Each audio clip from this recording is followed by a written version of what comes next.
અમે તો રાજનીતિમાં છીએ તો અહીંયા તો કોઈ મંજીરા વગાડવા તો આવતું જ ના હોય. સ્વાભાવિક છે કે બધા ચૂંટણી લડવા જ આવતા હોઈએ. ગુજરાતના રાજકારણની અંદર હમણાં છેલ્લા 2 દિવસથી જે માહોલ છે એને લઈને આખું ગુજરાત ચર્ચા કરી રહ્યું છે. ખાસ કરીને જે મેટર છે ચૈતર વસાવાની, જે ડેડિયાપાડાના ધારાસભ્ય છે, સંકલન સમિતિમાં જે કંઈ બન્યું એને લઈ અને એ ગોપાલ ઇટાલિયાનું કહેવું એમ છે કે વિસાવદરની હાર છે બીજેપી પચાવી નથી શકી એટલા માટે કરવામાં આવ્યું છે. બીજી તરફ બીજેપી લોકોનું કહેવું એમ છે કે બીજેપી ચીફ પોલીસનો ઉપયોગ કરી રહી છે અને એટલા માટે બીજેપીને ખેસ પહેરી લેવાનું પોલીસને કહેવામાં આવી રહ્યું છે.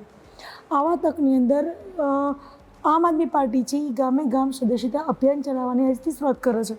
હવે આ જે અભિયાન છે એને લઈ અને જૂનાગઢની એક પ્રેસ કોન્ફરન્સ હતી અને એમાં આપણી સાથે છે રેશમાબેન પટેલ. આપણી સાથે આજે ગુજરાતની અંદર જે કંઈ મુદ્દાઓ છે એને લઈને એક ચર્ચા કરવા માંગીએ છીએ. રેશમાબેન, પહેલાં તો તમારું ગુજરાત તકમાં ખૂબ ખૂબ સ્વાગત છે. અત્યારે જે ચાલી રહી છે મેટર ચૈતર વસાવાળી મેટર, પહેલાં તો એના વિશે તમને શું લાગે છે? ચોક્કસ ભાજપ ડરી ગયું છે. અમારું સદસ્યતા અભિયાન અરવિંદ શ્રી કેજરીવાલજીએ લોન્ચ કર્યું અને એમને એવું લાગ્યું કે અમારા જે પાના પ્રમુખો છે, અમારા જે પેજ પ્રમુખો છે, આ પેજ પ્રમુખો આમ આદમી પાર્ટીના પાનાના લીડર બની જશે. એટલે કહેવાય છે કે સંગઠનનો ડર લાગી ગયો છે અને સાથે સાથે અમે જે પેટા ચૂંટણી જીત્યા વિસાવદરનો એનો ડર તો એનામાં હતો જ. એટલે આ ડરનું જે વાવાઝોડું છે ને એ એણે ક્યાંક ને ક્યાંક ચેતરભાઈ ઉપર આ પ્રહાર કરીને બતાવ્યું છે કે અમે અંદરથી આટલા બધા ડરેલા છે. ચેતરભાઈ જેવા લીડર કે જે ભ્રષ્ટાચારને બહાર પાડી રહ્યા છે, મનરેગામાં કૌભાંડ કરવાવાળી ભાજપ કોંગ્રેસને ખુલ્લી પાડી છે અને શરમ આવી જોઈએ આ તંત્રને સંત્રને કે તમે ચૈતરભાઈને જેલમાં પૂરી રહ્યા છો. તો અહીંયા એણે જે જેલમાં પૂરવાનું કારસ્તાન કર્યું છે એ સાબિત કરે છે કે અરવિંદ કેજરીવાલજીથી ગુજરાતની સત્તા ડરી રહી છે. આમ આદમી પાર્ટીના એ તાકતવર નેતાઓ એમએલએથી અમારા નેતૃત્વથી ડરી રહી છે ભાજપ અને એટલા માટે ચૈતરભાઈ ઉપર વારે વારે કેસ કરવામાં આવે છે. ચૈતરભાઈનો જે ડર છે ને એનાથી જે ડરી રહી છે ને એના કારણે એને જેલમાં બંધ કરી દેવામાં આવે છે. આ સ્પષ્ટ સાબિત થાય છે. અરે જ્યારે વિસાવદરની ચૂંટણી હતી ત્યારે રેશમાબેન પટેલ ક્યાં હતા? તમે એક જ સવાલ માટે કહું છો. સાંભળો, એટલા માટે કહું છું કારણ કે રેશમાબેન પટેલ એક્ટિવ આમ આદમી પાર્ટીને એક્ટિવ કાર્યકર્તા છે. તેમ છતાં જ્યારે વિસાવદરની અંદર આ રેશમાબેનની ખોટ લાગી છે ખરી આમ આદમી પાર્ટીને? જો કાર્યકર્તા અમારી પાર્ટીનો કોઈ પણ હોય ને એ બધાને આશા જ હોય કે મજબૂતાઈથી કામ કરે. પણ ઓનેસ્ટલી કહું તો મારી તબિયત, મારું એક સર્જરી થઈ હતી, મારી તબિયત પણ સારી નહોતી અને મેં જેટલું કામ કરી શકી હતી હું ઘરે બેસીને એટલું મેં કરેલું છે. અને આમ આદમી પાર્ટીને હંમેશા, કારણ કે વિસાવદરની જ્યારે વાત આવે ને ત્યારે હું ફ્લેશબેકમાં લઈ જવા માગું છું કે ભૂતકાળમાં થોડાક જાઉં કે જ્યારે ભૂપતભાઈ ભાગીને જતા રહ્યા, વંડી ટપીને જતા રહ્યા, ત્યારે અમે લોકો જેને હું જ એને જૂતું મારવા જઈ રહી હતી સવારના 4 વાગે પોલીસ મને પકડીને લઈ ગઈ. ત્યાં કેટલા બધા પત્રિકાઓ અમે બાટી છે, કાખમાં પત્રિકાઓ લઈને તડકામાં અમે ઘરે ઘરે જઈને પ્રસ્થાપિત કર્યું કે આમ આદમી પાર્ટી છે ને એ ખોટી નથી, આ એક વ્યક્તિ ખોટો છે. તો હું માનું છું કે જીતમાં મારો પણ ભાગીદાર છે અને જીતની ખુશી મને પણ એટલી જ છે જેટલી સૌને છે. એટલે હું હતી નહોતી એમાં પડવા કરતાં મને દિલમાં જે ખુશી છે ને એ ખુશી હું ગુજરાતની જનતાને વારે વારે કહી ચૂકી છું કે મારી પાર્ટી મોટી થાય, મારી પાર્ટીની તાકાત વધે ને હું ખુશ છું કારણ કે ગુજરાતની તાકાત વધી રહી છે. આ ભ્રષ્ટાચારીઓ સામે જે લડવું છે ને એ તાકાત ઊભી થાય ને તો ગુજરાતની જનતાનું ભલું થાય. એટલા માટે જનતાના ભવિષ્ય માટે હું બહુ જ ખુશ છું. રેશમાબેન, તમને ક્યાંક ને ક્યાંક એવો ડર હતો ખરી કે ગોપાલ ઇટાલિયા નહીં જીતી શકે એટલે તમે શાંત રહ્યા આવું ખરી? એ સીટ અમારી જીતેલી જ હતી. એક વાત સમજો કે ભૂપતભાઈ જેવા વ્યક્તિ જીતી શકતા હોય તો ગોપાલભાઈ તો જીતી જ જાય. કેમ ના જીતી શકે? જેણે ગુજરાત માટે કામ કર્યું છે, જે લીડર તરીકે કામ કરી ચૂક્યા છે, તો મને પૂરો વિશ્વાસ હતો કે જીતી જશે. એવું ક્યારેય મેં વિચાર્યું નહોતું કે નહીં જીતે, કારણ કે સામે તમે ભ્રષ્ટાચારીઓને ઊભા રાખી દો છો અને ભાજપનો ભ્રષ્ટાચાર તો સમગ્ર ગુજરાતમાં એટલો બધો વ્યાપેલો છે તો કઈ રીતે અમે હારી શકીએ? અમારી જીતેલી સીટ હતી એ અમારે જીતવાની હતી. તો હું બહુ સ્વસ્થ હતી અને મને પૂરો વિશ્વાસ હતો કે અમે જ જીતી રહ્યા છીએ. અચ્છા રેશમાબેન, ફરી એક વખત પાટીદાર ફેક્ટર છે એ એક્ટિવ થઈ રહ્યું છે.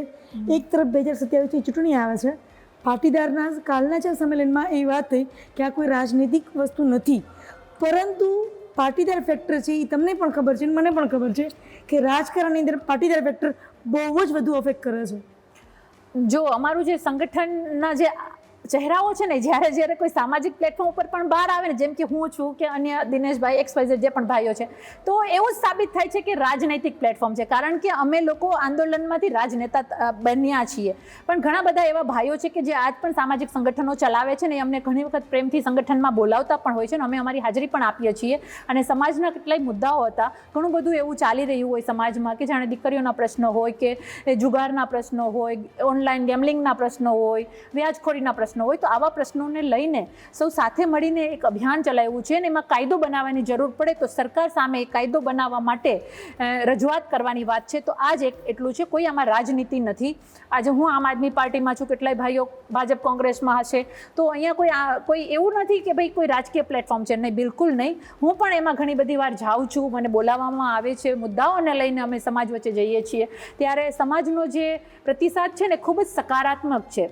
આજે અમે એ સમાજને ન ભૂલી શકીએ કે જેણે અમને અહીં સુધી પહોંચાડ્યા છે, જેણે અમને આટલો બધો સાથ સહકાર આપ્યો છે. અમે ઓળખાઈએ છીએ તો મોટા થયા છે. અને માત્ર અમારા મુદ્દા એક સમાજના નથી, અન્ય સમાજના પણ છે. અન્ય સમાજના દીકરાઓ પણ આવા બધા દૂષણોમાં આત્મહત્યાઓ કરી લે છે. તો આ એક સમાજ સુધારાનું કાર્ય છે. એ કાર્યને લઈને નીકળીએ છીએ, પણ કહેવાય છે કે ચહેરાઓ એવા છે એટલે એવું લાગે છે કે રાજનીતિ કરી રહ્યા છે. રાજનીતિ પણ છતાં પણ રાજનીતિ કરતા હોઈએ પોતાના પ્લેટફોર્મ પરથી તો કંઈ ખોટું નથી, કારણ કે રાજનીતિ એ તો સમાજ નીતિને મજબૂત કરવાનું એક પ્લેટફોર્મ છે.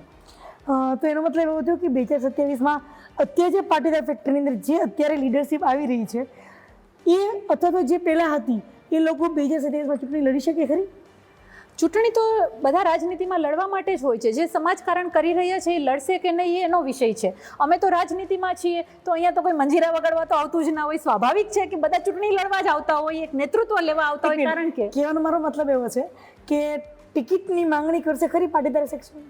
નહીં, એવું કોઈ રણનીતિ નથી કે ટિકિટની માંગણી કરે કે એવું કોઈ જ નથી. ઓનેસ્ટલી કહું છું કે ગુજરાતની જનતા માટે અમે હંમેશા કામ કર્યું છે, ચાહે સામાજિક પ્લેટફોર્મ હોય કે રાજકીય પ્લેટફોર્મ હોય. એ જ વિચારધારા સાથે છીએ. એટલે જ્યારે કંઈક એવું લાગે કે અહીંયા ત્રુટીઓ છે તો અમે લોકો નીકળીએ છીએ. પણ અમારું સદભાગ્ય છે કે અમે જ્યારે નીકળીએ છીએ ત્યારે અમને સફળતા મળે છે, ત્યારે લોકો અમારી સાથે જોડાય છે. અને એ આંદોલનની દેન છે. અમે ઓળખીતા થયા છીએ આંદોલનને. આટલા બધા લોકોએ અમારા ઉપર વિશ્વાસ કર્યો છે, તો એના કારણે જેવું લાગે છે કે રાજનીતિ કરે છે. રાજનીતિ નથી.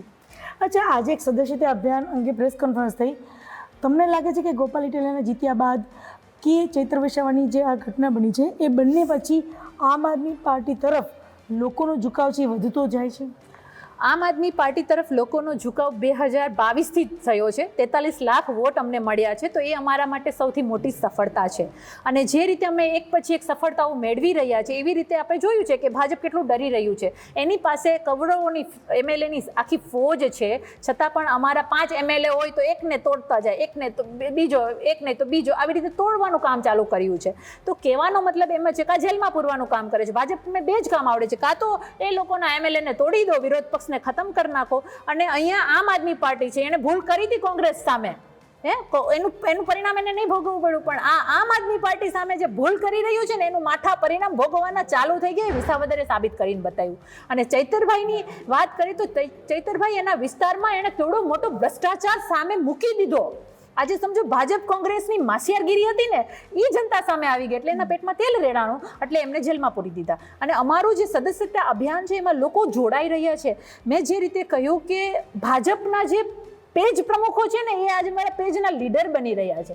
કોંગ્રેસથી ત્રસ્ત કાર્યકર્તા આજ અમારા માટે જોડાય અને એક ઉમ્મીદ બનાવી રહ્યો છે ગુજરાત માટે કે નહીં, અમારે આમ આદમી પાર્ટી માટે લડવું છે, અમારે આમ આદમી પાર્ટીમાં જોડાવવું છે. અને આગામી દિવસોમાં જોવો કે અમારો કારવો એટલો પ્રચંડ અને મોટો થશે કે આ ભાજપ કોઈથી નહીં ડરે, માત્ર આમ આદમી પાર્ટીથી ડરશે.